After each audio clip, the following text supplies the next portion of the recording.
सभेच्या निवडणुका येतील। आज हाणामाऱ्या चालू आहेत।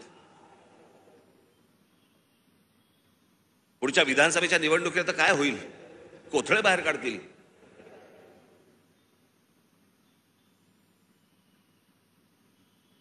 याचं कारण मी मागच्या तुम्हाला आठवतं, मी बोललो होतो तुम्हाला इथेच गेल्या वर्षीच्या सभेमध्ये का त्याच्या गेल्या वर्षी सभेमध्ये तर आठवत नाही।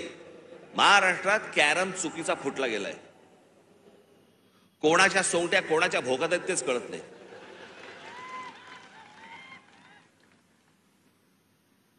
माणूस राजकारणातला आला की विचारावर वाटतं लागतं कोणत्या पक्षात।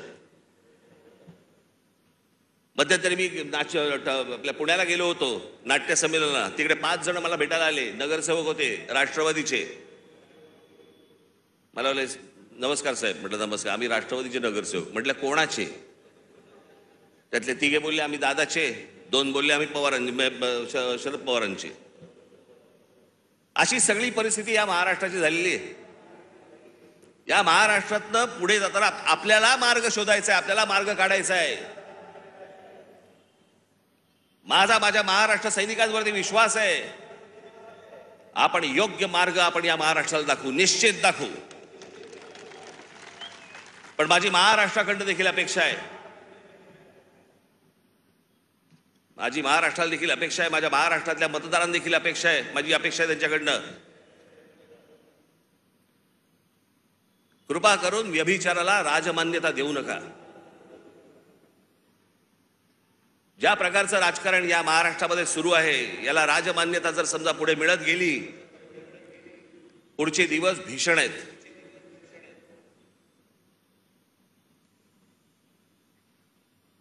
पण या आजच्या सगळ्या परिस्थितीमध्ये जेव्हा सगळ्या बाजूनी मी जेव्हा पाहतो त्यावेळेला मला असं वाटतं की आज किमान पुढच्या 5 वर्षांसाठी देखील विषय आपल्याला पुढच्या 50-100 वर्षांचा करायचा असतो।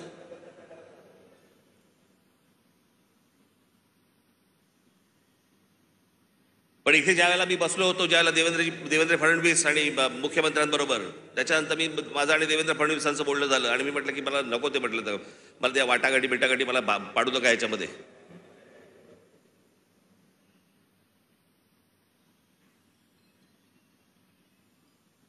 मी म्हटलं तुम्हाला मी आज सांगतो, म्हटलं त्या राज्यसभाही नको आणि ती विधान परिषदही नको।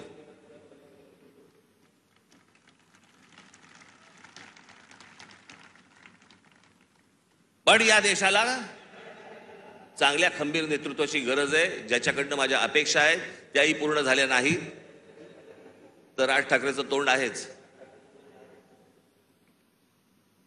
पण या पुढच्या काही भवितव्यासाठी म्हणून खंबीर नेतृत्वाची गरज असताना म्हणून मी त्यांना सांगितलं मला काही अपेक्षा नाही आहेत।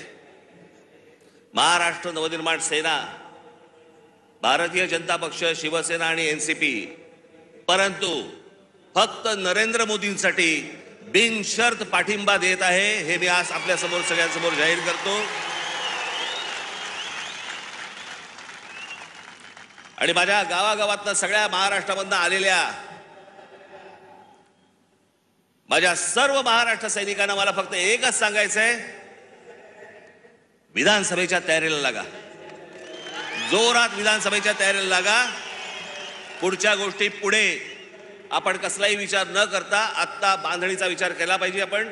आणि त्याच्यासाठी म्हणून मी तुम्हाला महाराष्ट्रभर सगळ्या ठिकाणी भेटण्यासाठी लवकरच आपल्यासमोर येत आहे। आज जे काही मला मांडायचं होतं हे आपल्यासमोर आज मांडलेलं आहे।